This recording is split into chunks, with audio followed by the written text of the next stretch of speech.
Okay, let's open the District Operation Committee for September 18th. I need a motion to adopt the agenda. So moved. Second. Thank you. Roll call. Director Bragman, Aye. Director Gibson, Aye. and Chair Russell. Aye. Any public comment? Not at this time. We do not have any. Okay. I need a motion to approve the minutes of the Operations Committee from August 21, 2020. Moved. Second. Roll call. Director Bragman, Aye. Director Gibson, Aye. Chair Russell. Aye. Okay. Item 2. Michael Bond, preparation of local hazard mitigation plan. So, Director Russell, Kristen Arnold is going to lead this discussion today. Hi, Kristen. Perfect. Good morning. Morning. Today I'm going to talk about the local hazard mitigation plan. To start, I'll give a brief introduction to what a local hazard mitigation plan is. In short, it's a document that identifies natural hazards and vulnerabilities to those hazards, and also outlines strategies to reduce those vulnerabilities. As we all know, natural disasters such as wildfires, earthquakes, and flooding can cause loss of life, damage buildings and infrastructure, and have devastating economic and environmental consequences. Hazard mitigation planning is the process through which hazards that threaten communities are identified and likely impacts to those hazards are determined, mitigation goals are set, and appropriate strategies to lessen the impacts are determined, prioritized, and implemented. In April of 2020, the district secured a $150,000 grant to fund a local hazard mitigation plan. This important project is funded largely by FEMA and is foundational in that once completed, it will identify actions for risk reduction, increase the district's awareness of hazards and vulnerabilities, and make the district eligible for a range of hazard mitigation funding programs. The Federal Disaster Mitigation Act of 2000 requires special districts to have a FEMA-approved plan before being eligible to apply and receive federal disaster grant assistance. A FEMA-approved plan ensures the district's continued eligibility for project grants under FEMA's hazard mitigation assistance programs, which include the Hazard Mitigation Grant Program, the Building Resilient Infrastructure and Communities Program, and the Post-Fire Grant Program. These grant programs provide funds for mitigation projects along with disaster recovery funds for after a disaster occurs. So what will our local hazard mitigation plan look like? The plan will consist of 4 major tasks, including conducting a risk assessment, evaluating the district's infrastructure vulnerabilities, developing mitigation actions, and determining implementation priorities. The first task is the risk assessment and will include identifying and profiling all credible natural hazards that could impact the district. Hazards expected to be included are earthquakes, floods, fires, and landslides. The second task will evaluate the district's infrastructure vulnerabilities and compile an inventory of facilities that are vulnerable to each of the hazards. The third task will identify and analyze a comprehensive range of possible mitigation actions with the goal of reducing and avoiding our long-term vulnerabilities. Lastly, task 4 will be developing implementation actions and prioritizing these actions based on the potential impact to the district. So once staff received grant approval from FEMA, they began to plan out the local hazard mitigation plan project.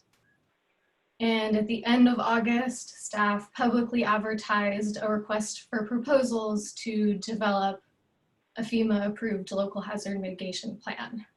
The proposals are due September 23rd, and staff will recommend a qualified consultant and seek approval at a future regular bi-monthly board meeting.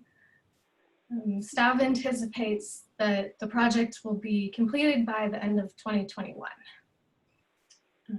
So if you have any questions, let me know. Yeah, I have several. What kind of consultants do this? Which consultants? It's kind of a large mix. Some of them are strictly kind of emergency preparedness planners, and others are kind of larger engineering firms, for example, like GHD and Stantec. They do hazard mitigation planning. Have you asked them for copies of other reports they've done or anything like that in the RFP? Yes, we did. We include that in our Good. And did you put a budget in the RFP? We talked about the grant, but I think we left it at the grant. Do you think 150,000 is going to be enough? Our budget is about, or our estimate is 200,000. FEMA will cover 75% of the project, so the district is responsible to cover 25% of the cost. So Thank you. Larry, And one more.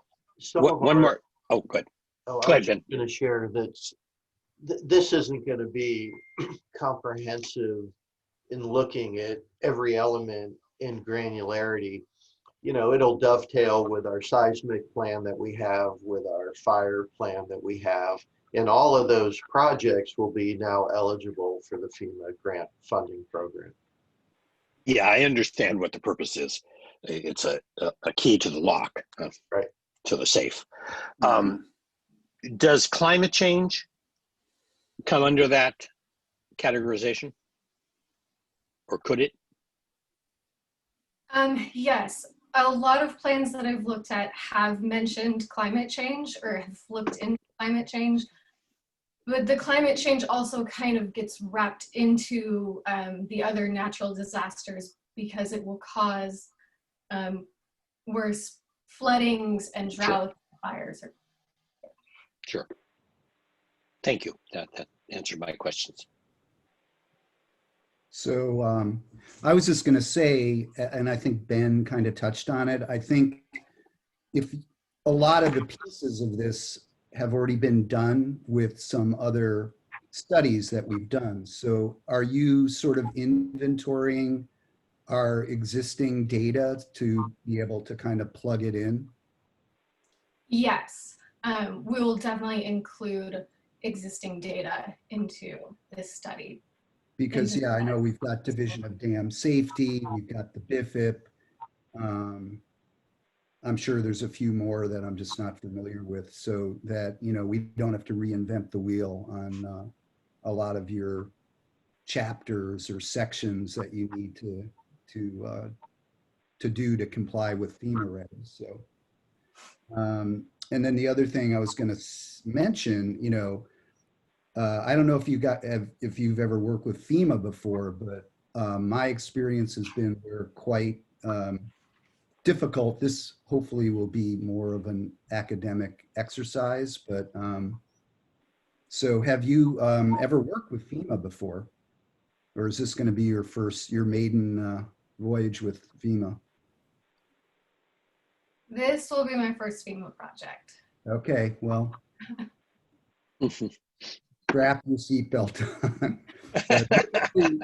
Hopefully it'll be okay. So thanks a lot. Just, Larry, we are requiring that the document prepared by our consultant is accepted by FEMA. So Okay. we recognize that sometimes they can be difficult to work with. So we're looking for somebody who has experience with FEMA and will produce a document acceptable to them. Good, So good. we agree. Good. It should be a good exercise for us for sure too. So looking forward to see that work product. Do we have any idea how many of these are ongoing at the same time in the Bay Area? I'm not aware of others that are happening right now. Many other agencies have already prepared this, and some you have to update them roughly every 5 years. So a lot of agencies are in the update phase. Yeah, I think Kristen mentioned 2000 is when the legislation occurred requiring these. So many agencies have them in place. Were we just waiting for the grant, or did we just not get on the stick, or we didn't see a need? Or do you know? Mostly we were pursuing the grant, and they've actually expanded or increased the amount of the grant. So 150,000 is a good number for us. So yeah, we started the grant application process a year ago.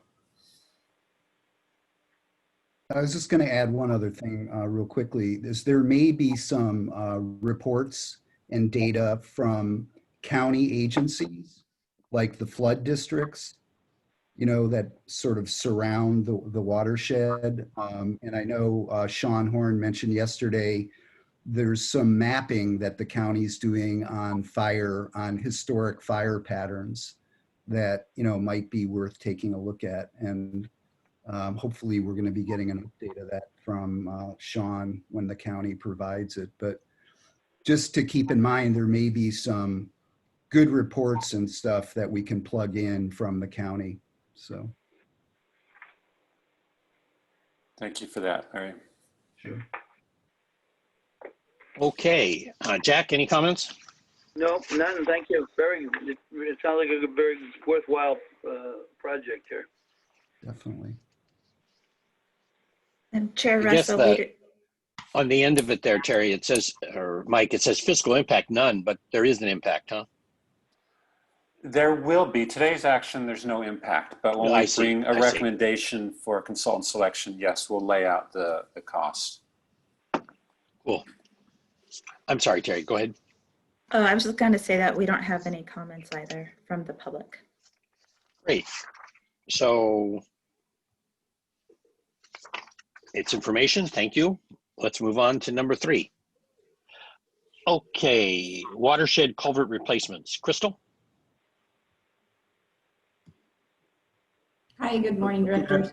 We're going to let Sean Horn give this presentation.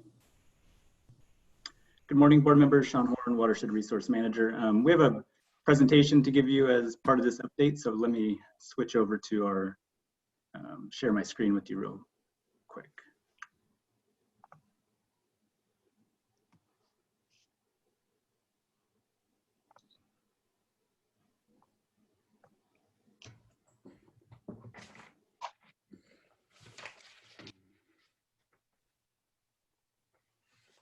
All right, so this is an update on the watershed culvert replacement work that we've been conducting over the last 2 years, but started much earlier than that, as far back as the early 2000s when we started looking at all of our infrastructure.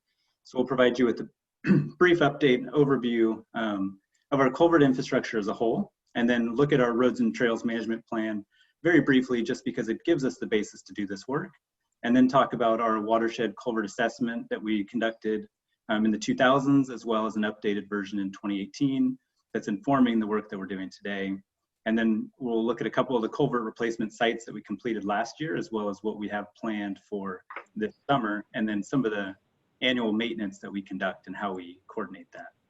So if we zoom way out, look at the district's operational area, and then also zoom into our Mount Tam watershed, we see that the district is responsible for an extremely large amount of infrastructure generally, but what we're looking at is those green dots, which is our culvert infrastructure, some of which supports our water infrastructure, some of it supports our roads and trails network on the watershed. So our roads and trails management plan was developed really to provide a tool for the district to maintain our roads and trails system, had three overarching goals. That was to improve water quality and minimize sediment into the creeks and reservoir, and to reduce the impacts of our roads and trails network on our sensitive biological and physical resources such as wetlands, riparian areas, and other sensitive plants and animals. And it was also developed to improve the overall natural ecological function of our watershed lands. And so the Roads and Trails Management Plan is a key document for the district to be able to do this kind of work. It also gives us the environmental clearance through CEQA and the basis of our permits that we go after. So for all of these projects that we're conducting, many of them are within the jurisdiction of California Department of Fish and Wildlife, the Regional Water Quality Control Board, and in some cases, the Army Corps of Engineers. So back in 2003, the district did a watershed-wide assessment of its road and culvert network, roads and trails network, looking at ways that we could improve sediment and storm-proof our system generally. And we worked with Pacific Watershed Associates to conduct that assessment. And it really gave us the data to inform how we move forward with management of our roads and trails network to improve drainage generally. And we've done a lot of good projects over the years to address our road infrastructure through installing rolling dips, water bars, and things of that sort. But culverts is an ongoing need. Culverts have a useful life of about 50 years. We have over 700 culverts that are within our jurisdiction that we need to manage. And they're critical to be managed periodically to ensure that our roads network is safe and sustainable and accessible. So if we just kind of look at the Mount Tam watershed specifically, we have this beautiful watershed with these streams that run across it. If this is what we were managing, we'd have a very different conversation. But we have this network of roads that crosses many of these streams, creating a management issue and ongoing need to not only review our infrastructure, but replace our infrastructure. So on the watershed alone, here's kind of what it looks like if you just zoom into our culvert sites. So these are all the culverts that we have a database on and conduct annual maintenance and also need to periodically replace.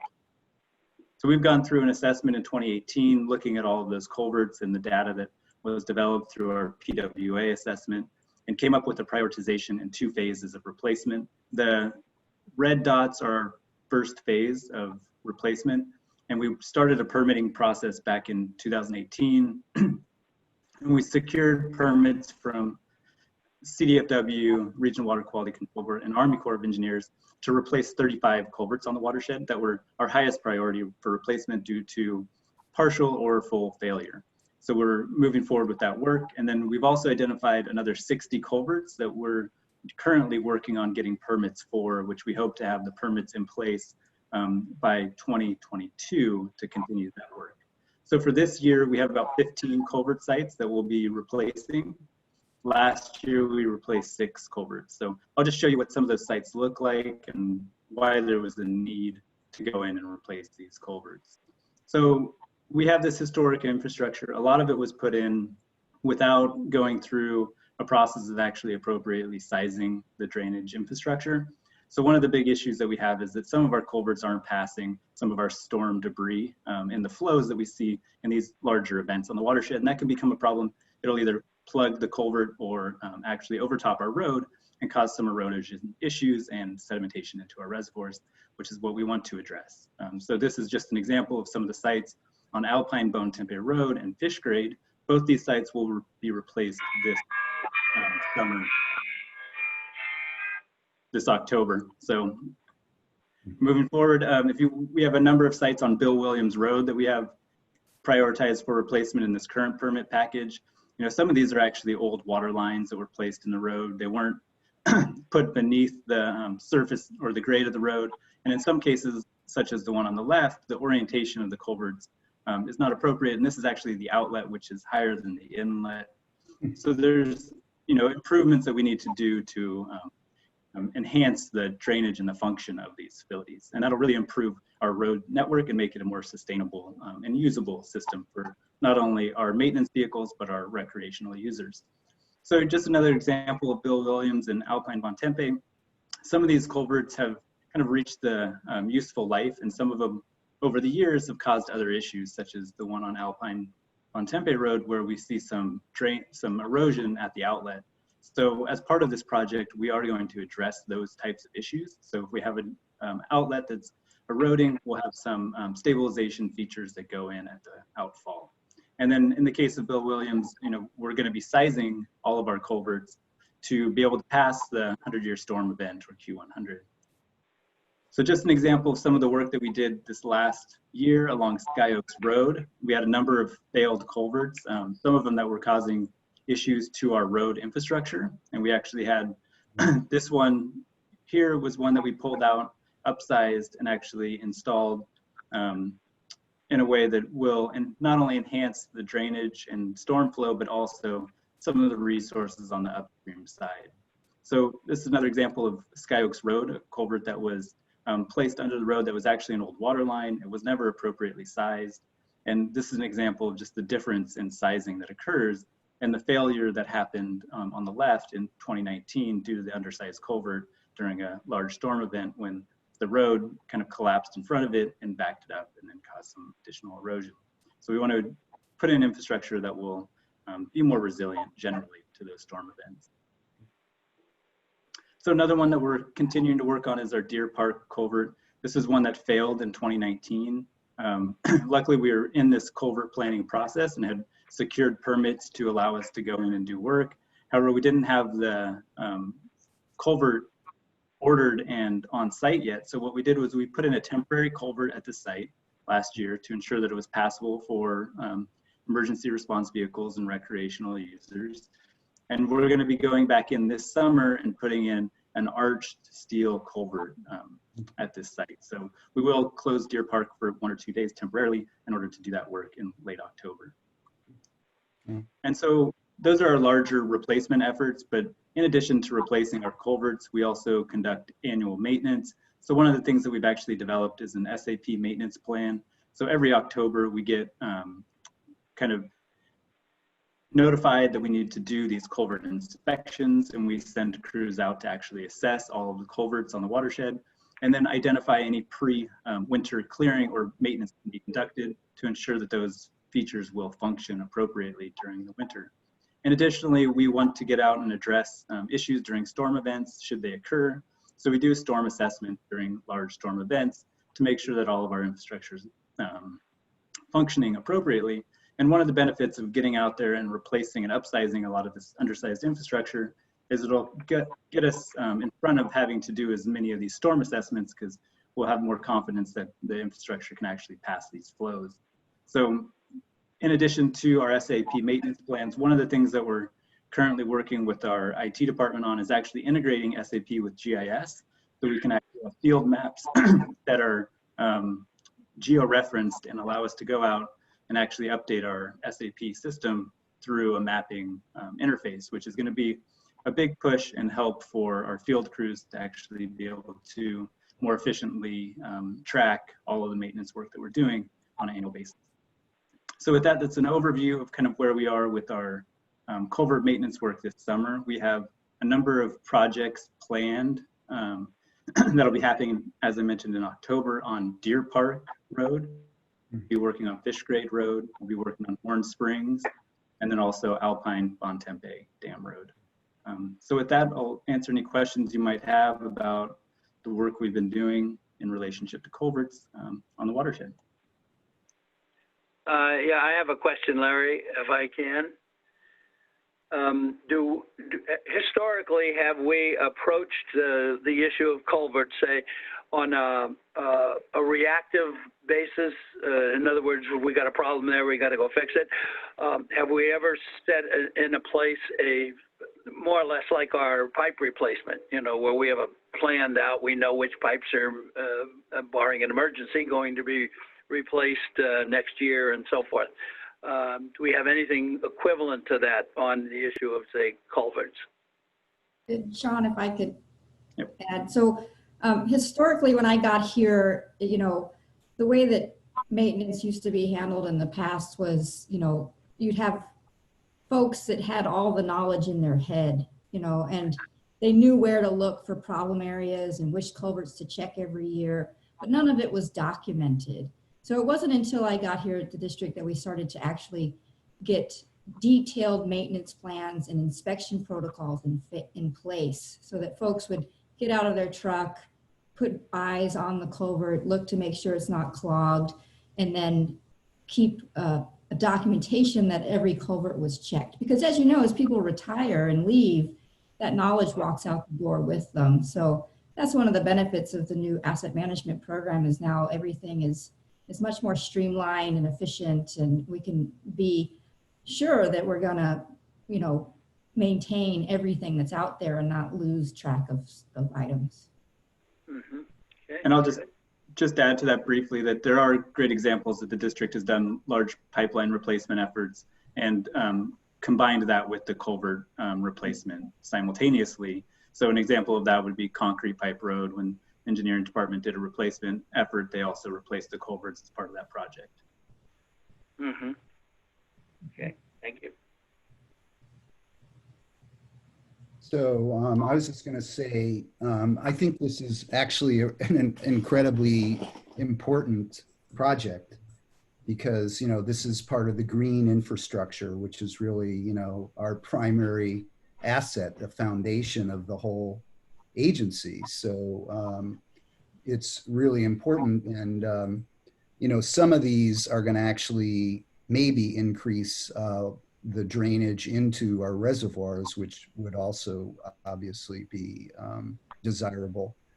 So the only downside I see is, like, for example, Deer Park, if, first of all, I'm amazed you're redoing it because I thought your temporary looked pretty good to me. I was going to say, I thought you did a great job, but I'm looking forward to seeing the new permanent one.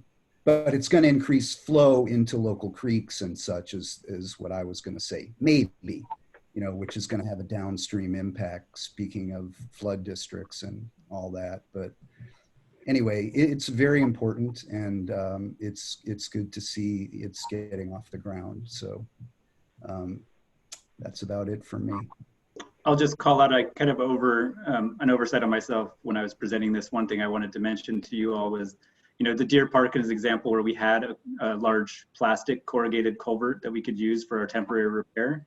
One of the things that we're doing as part of this project and thinking about wildfire is to replace all of our culverts with corrugated steel. One of the things that they've seen in North Bay fires is that a lot of times those plastic culverts will melt and fail and cause water quality impacts, and then also impact your road infrastructure. That can be an exceptional repair need immediately after a disaster. Yeah, good point. So that's good. Of course, the flip of that is that the corrugated steel ones corrode, huh? So they have a life, whereas the plastic one probably doesn't have a life other than getting burned up. Well, it can get brittle. Right. It can brittle. Yeah, well, the sun's not on them, so I don't think they're going to change too much in sitting there.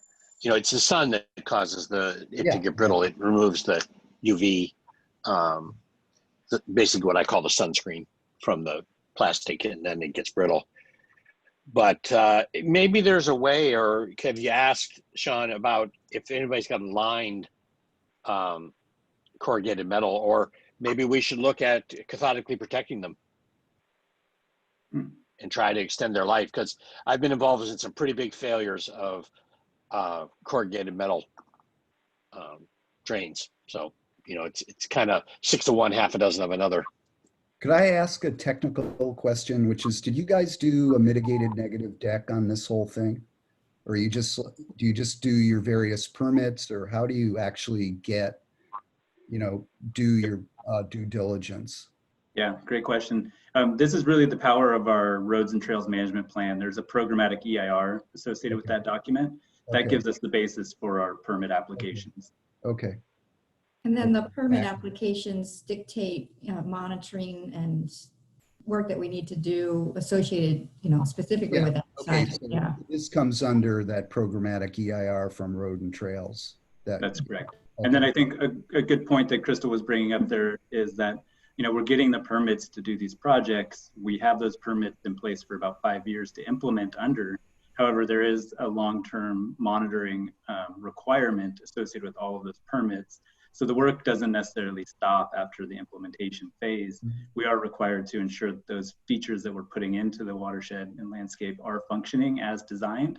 So that's something that we'll be submitting an annual report to all of those agencies for a 5-year period to ensure that they're achieving the desired function. So you're actually going to be monitoring performance. Yeah, Exactly. that's good. Okay.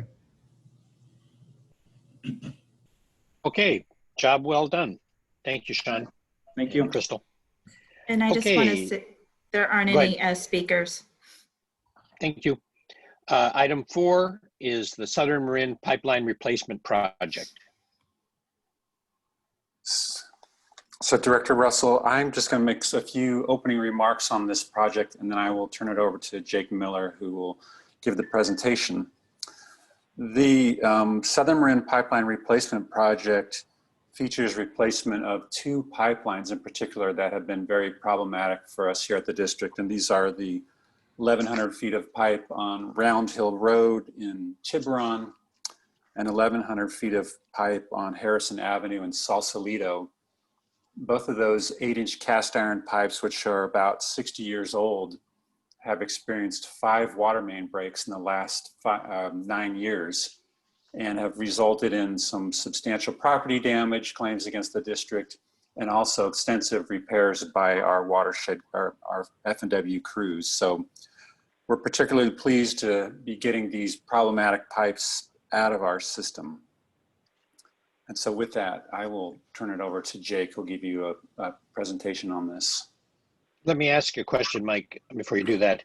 Sure. Have we talked to all the cities? They all know we're coming and everything's cool? Yes. Okay. Thank you. Well, good morning. The Southern Marin Pipeline Replacement Project will take place in Tiburon, Belvedere, Sausalito, and it will be replacing old leak-prone, seismic deficient pipe and be replacing it with 5,080 feet of new pipe. This project is in coordination with the City of Belvedere's Earthquake Resiliency Program, the ongoing Sanitary District Number 5's Force Main Replacement Project, and other planned upcoming paving work. My engineer's estimate for this project is $1,960,000, and bids will be opened on October 6th. The project schedule is to last 275 days with a completion date of July 22nd, 2021. If all bid documents are acceptable, staff will make a recommendation at the October 20th board meeting for contract award. Recommendation action is for review and referral to the board with the Operation Committee's recommendation to proceed with the project. Does anyone have any questions? Yeah, Jake, it's a little unusual to get different cities in one project, huh? I mean, obviously you considered doing this as 3 projects, or I would assume you did anyway. Is there a reason that you packaged them together? These are all, as Mike made you aware, in coordination with different areas where the pipe have leaked, and we're trying to get them all out as soon as possible. So we right, but I mean, are you anticipating the contractor's going to open up the ground in all 3 places at the same time? Not at all. So in coordination with the different cities and the current sanitation districts project, we're going to start in Belvedere and then work our way through Belvedere, Tiburon, and then end up in Sausalito. So to the point of getting them done faster, wouldn't it be easier if we had 3 separate projects from the standpoint of getting them all done at the same time?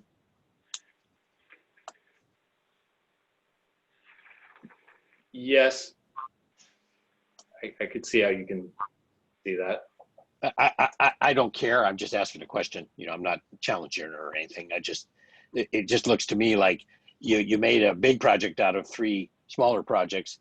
And it seems to me, you didn't mention it, Mike, but isn't Cove Road the one where we had the BMW that got destroyed? It was around there anyway. Might have been San Rafael or something, but remember the BMW that got totaled? I don't remember that. There was a BMW parked in somebody's driveway and it got pounded by rocks from the leak. So I think that was on Cove Road. So that's the same problem. And are we taking some special precautions? I mean, I assume the ones like Cove Road are probably under saltwater. We are. So we're requiring them to use shoring and other practices to prevent or to work with the high water table out there. I was thinking more about the longevity of the pipe in terms of cathodic protection and things like that. Yes, so we're actually going with HDPE pipe in that section. Just for that one. Yeah. Okay, that's a good idea.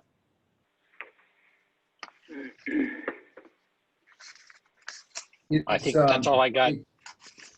Jake, is Main Street Tiburon? Is that the old main drag in Tiburon, or which Main Street is that? So we're actually replacing the pipe on Main Street between Beach Road and Bellevue Road. That's where the major work will be done. And then we'll just be transferring services from an old main to a newer main that's in the same road, from Bellevue to a little further east of Eastview Avenue. But is it in Tiburon? Is it Main Street in Tiburon? Yes. Yeah. So is that the one that runs right in front of Sam's? It does, but we won't be working in front of the businesses there. Okay, We'll be that working was just west. okay. Yeah. That's kind of what I was driving at. Okay. Although we're getting pretty close, huh? We are. Yeah. I mean, you're coming down the hill there along Yeah. Arc Road. Well, you'll Yeah. work with the chamber or the town, and you'll figure it out. Yeah. Well, yeah, maybe. I'm anticipating my phone lighting up on that one. Because you're But popular.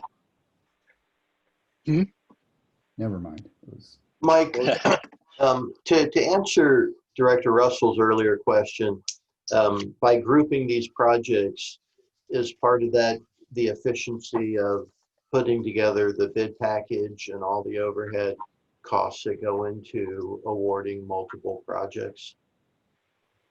Yes, Ben, and I think there's not only the efficiency, but also the larger contract attracts more contractors. So I think we'll get more competitive bids that way. Makes sense.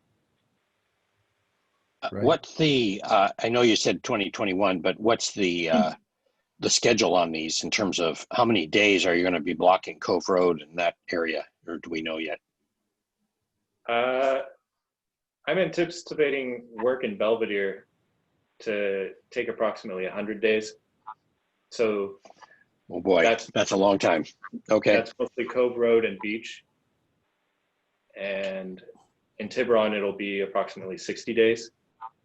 So that's Round Hill and Main Street. And Jake, the Cove Road stuff, the sanitary district is putting a pipe in the same street? Yeah. Yes.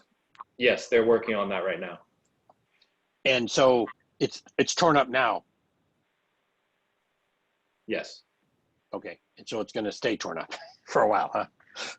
Yes. So Okay. we've worked with the city of Belvedere to coordinate paving restoration with the sanitary district. Okay. And so far they're cool? Yeah. Okay. Well, let me know if I can be of any help. I appreciate that. That's all I got. Jack? Nope, I got nothing. Anything else, Larry?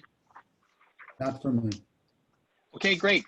Well, thank you all. Have a good weekend, everybody. Okay. All Have a right, good. you too. Take care. See you. Thank you. Thank you all very Bye. much.